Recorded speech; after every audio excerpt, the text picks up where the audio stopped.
दक्षिण मुंबई मतदारसंघासंदर्भातली लोकसभा मतदारसंघासंदर्भातली मिलिंद देवरांना शिंदे गटाच्या कोट्यातून राज्यसभा मिळण्याची शक्यता आहे। दक्षिण मुंबईची जागा लढवण्याबाबत भाजप आग्रही आहे अशी सूत्रांकडून माहिती कळतेय।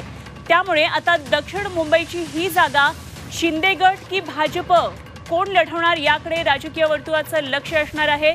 मिलिंद देवरांनी काँग्रेसला आज रामराम करत शिंदे गटामध्ये प्रवेश केलाय। त्यामुळे त्यांना लोकसभेची उमेदवारी दक्षिण मुंबईतली मिळेल अशी एक शक्यता वर्तवण्यात येत होती। मात्र त्यांना राज्यसभेच्या कोट्यातून घेण्यात येईल असं कळतंय। सागर कुलकर्णी आमचे प्रतिनिधी आपल्या बरोबर आहेत। आणखी तपशील जाणून घेऊया। सागर, मिलिंद देवरांना शिंदे गटाच्या कोट्यातून राज्यसभा मिळेल अशी एक शक्यता आहे। काय काय नेमकी आता गणित मांडली जातात? मार्च महिन्यामध्ये राज्यातल्या काही राज्यसभा खासदारांच्या जागा रिक्त होत आहेत।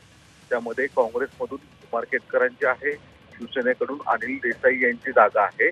तुर्तास तरी संख्याबळांच्या दृष्टिकोनात अमृत नोनी आर्थो प्लस ये एक प्रूवन फॉर्मूला है। इसमें मौजूद नोनी फल के गुण और आयुर्वेदिक जड़ी बूटियां शरीर को जरूरी पोषक तत्व देने के साथ साथ हड्डियों और जोड़ों के घिसने, उनमें होने वाले सूजन और दर्द को रोकने में मदद करता है। दर्द मुक्त जीवन के लिए अमृत नोनी आर्थो प्लस। पाहिलं तर शिंदे गटांकडे आमदारांची संख्या सर्वाधिक आहे। यामुळे ज्या जागा प्राप्त होतील त्याच्यामध्ये शिंदे गटाकडून राज्यसभेची ऑफर मिलिंद देवरांना दिली जाण्याची शक्यता वर्तवली जात आहे।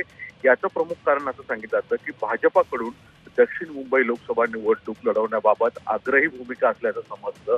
पहिल्यांदा चर्चा असं सुरू होती की मिलिंद देवरा यांचा प्रवेश झाल्यामुळे कदाचित दक्षिण मुंबईची जागा ही लोकसभेची शिंदे गटाकडे जाईल।